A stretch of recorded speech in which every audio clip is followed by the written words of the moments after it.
Adding beads to your knitting is fun and easy. Nancy Bates recommends using beads as stars in the Great Basin beanie from her Knitting the National Parks hat. In this video, I'll show you 2 different ways to add beads to your knitting. Because this is worsted weight yarn, you need to use beads that are sized 5mm or 4 knot. That looks like a 4/0.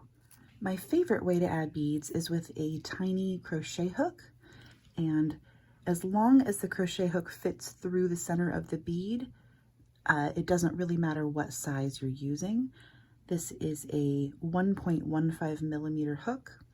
I do recommend steel hooks for this purpose because they have the finest head, but they're also very strong, so they're not going to bend out of shape while you use them. To place a bead, knit to the position where you want the bead to go. Lift the stitch off your hook with the crochet hook. Be careful as you pull the yarn through because you don't want the tiny hook to split your yarn. That's why I like to pinch right here so that the yarn is small.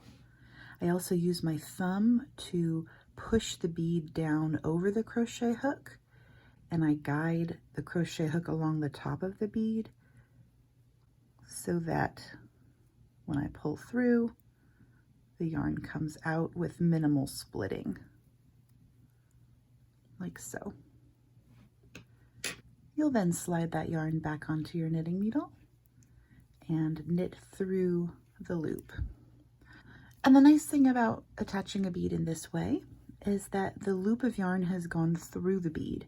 So you have the same amount of bead showing on the back and the front of your work, and you don't have a tendency for your beads to slip to the back. They just stay in place nicely. The next method requires a little bit more planning. What you're going to do is use a bead threader, or in this case, I have a little piece of plastic that's meant for dental floss for braces. And you're going to take the tail of your yarn and put it through the hole. And then you'll use the thicker end to thread your beads.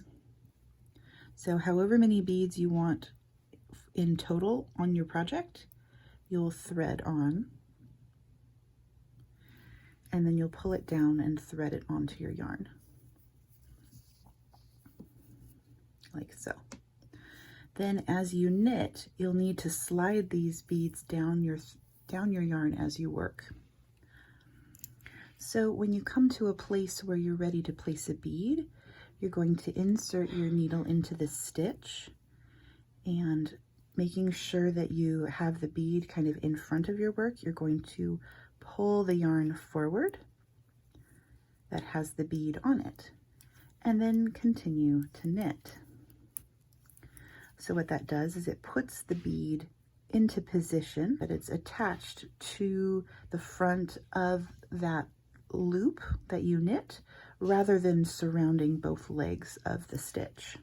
When I come back around, what I like to do on the next pass is to knit that stitch through the back loop, and that helps to keep the bead pushed to the front of my work, because the tendency of placing beads in this way is for that bead, the heaviness of it, to draw it to the back of my work where it can't be seen. So if you knit that next stitch through the back loop, it does have a tendency to push that bead forward and make it more visible. Another drawback to having beads threaded on your yarn is that if there's any sharp spots on the beads, it can snag your yarn, or it could even cut your yarn.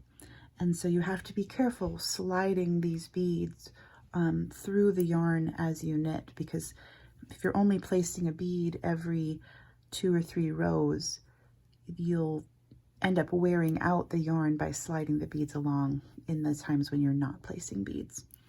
So if I had to pick just one method, I would personally go for the crochet hook method, but you can do either method.